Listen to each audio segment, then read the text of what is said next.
Nothing quite says Monday morning, reading the news, then the Daily Express pops up, and because they feel like their opinions are worth needing to be shared, especially by those that they just wipe the arses for, is that the Prime Minister is going to be tougher on those work shy.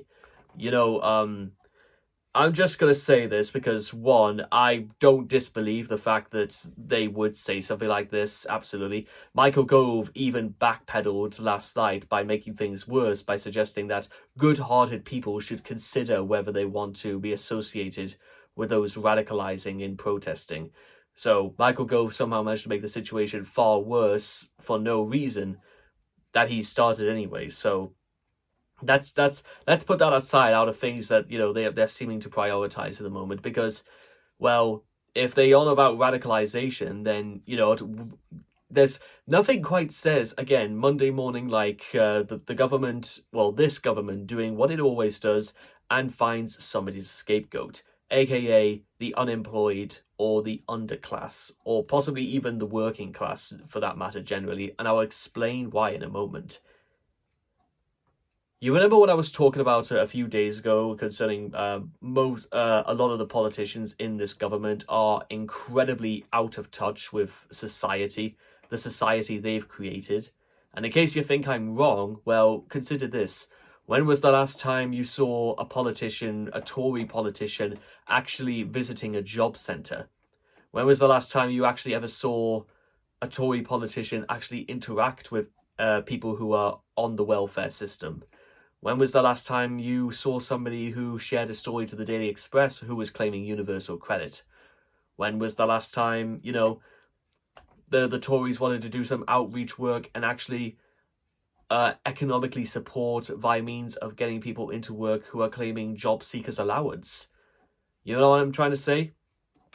Because I don't really understand what the point of these Tory arsewipes like the Daily Express and especially in the case of the Daily Mail are actually accomplishing by actually making conditions worse. You know what? They talk about, budgets and stuff like that, and they talk about, how 2 pence for like national insurance, blah, blah, blah, blah, blah. But then they come out with they're going to make things harder for those work shy. So it really, again, it all comes back down to tax the poor, tax the poor, tax the poor. So therefore, that's the answer to where all the money's going to be coming from to make this budget economically viable. It's all coming out of the actual pockets, more so out of those who are on the welfare system or those unfortunate not to be in work. Now, let me tell you something right now, ladies and gentlemen. I worked for a number of years inside an actual job center. I didn't have anything to do with the actual like machinery of how it worked myself. That wasn't my position. But let me tell you something. You can learn a lot just by using your eyes. And actually, there were, I would say on average, if let's say 120 people came into the job center in one day, I can tell you 110 were more than perfectly satisfied with going straight to work. I can tell you that basically like 95% of them were desperate to get some work. I can tell you that they were more than perfectly satisfied with the notion that they can try and get something somewhere. It's just, perhaps maybe, their life has not necessarily been as fortunate or as we are. And maybe some people are just like not born with the best chances or the starts in life, and through a system of other external factors. It could be trauma, it could be through crime, addiction. There are things that actually strike quite a lot of people, and I want people to sort of like a little understand the process. Is that what good do you think it does for the Daily Express to write stories saying that life is going to get tougher for the very most vulnerable members of society? And you know what exactly does that accomplish exactly? Oh yeah, you're going to make somebody feel bad because they are desperate to get back into work. That's going to motivate them absolutely to find work more, isn't it? And bear in mind, I'm saying this from the aspect of those who are desperate to get into work, because bear in mind, ladies and gentlemen, at one point I was unemployed myself. And you know what? I know what the system is like. I know how hard it is sometimes to get into work when you feel it makes you feel as though there is like no use in trying. And sometimes you will wake up defeated. You'll wake up thinking, what exactly are you going to do? And who exactly is going to hear your case? And that's the thing as well I want to point out, is that they are so quick to judge and point the fingers and say that there's nothing wrong with these people. They are just woke or work shy. There's nothing actually wrong with them. But what exactly do they know about people who are unemployed anyway? Well, this again, maybe in the case of like the Daily Mail, this is a question that is even harder to come across, because what does a newspaper that doesn't pay taxes truly understand about poverty? Nothing. Which is, it's one of those things I'm just straight up like almost depressed a little bit to talk about, because what good does all this do, by the way? What good does all of this arrogance and ignorance and finger pointing and just hand waving, saying, you know what, never mind them, nobody's going to stand in their corner, we may as well just tell them to run along and, you know what, do as we say, or you're not going to get anything. It's probably very different for even those who are in work, even those who are only earning, minimum wage, is that, you know what, even when I've come onto the verge of basically like my finances running dry only a few days before I get paid from work, is that people are still in many ways reasonably polite. And you know what, it's this whole business of petulant inconvenience and indignity of being kept waiting about and having to do everything at other people's convenience is the sort of thing that's inherent in working class life. Because 1,000 things will constantly press a working man down, even those who haven't been in work for years, into a passive role. A working man does not act, he is acted upon. He feels himself to become the slave of some mysterious authority and has some firm conviction that they will never allow him to do this, that, and the other. I know a lot of people are not very happy whenever I bring up the subject of Nigel Farage, because that's something I've quite noticed quite readily about the far right, is that they are not particularly very happy when I criticize their leader like Nigel Farage. Rishi Sunak, well, I think even the far right are very apathetic about Rishi Sunak. Sunak is powerful, but he's not particularly very inspiring, unfortunately. Michael Gove is the same thing, is that even though he's been in politics for years, he's not exactly the sort of thing that's going to, be the difference maker to encourage people to vote for reform, or for the UKIP part, or for UKIP, or for the or for any of the independents. Michael Gove does not strike me as particularly very convincing, even when he's getting involved in matters that are beyond him and probably shouldn't be handled by him. Because once again, what exactly does Michael Gove know about radicalization? What exactly does he know about the conflicts about Israel and Hamas? What exactly does he know about the history of both parties? Once, ladies and gentlemen, about 6 years ago, I was in a creative industrial class at university.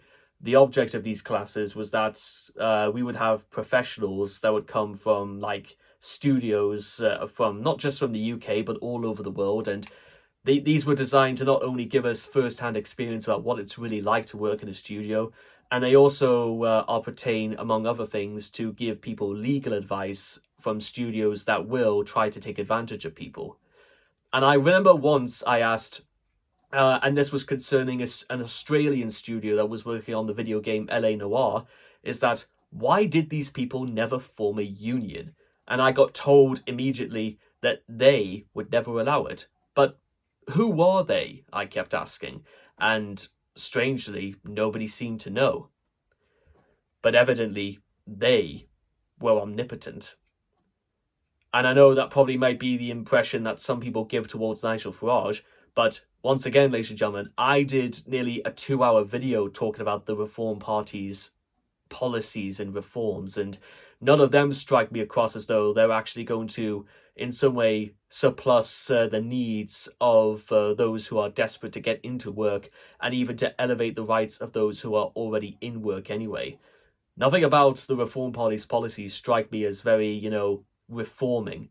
They're more put some people, a very select group of people, even higher up the ladder so that any amount of criticism can be met with imprisonment.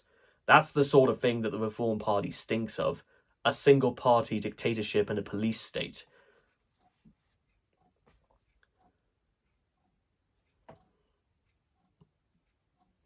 Besides, even somebody from me from humble working class origins would say that, you know what, this is the sort of thing that comes to be expected, especially when we are in a system where, through all the criticism in the world, through all the amount of times we've dipped into recession, questions of austerity, party compliancy, procedure, misdealings and stuff like that, it seems as though not really much actually affects those at the very top, because they'll continue exactly as they did before.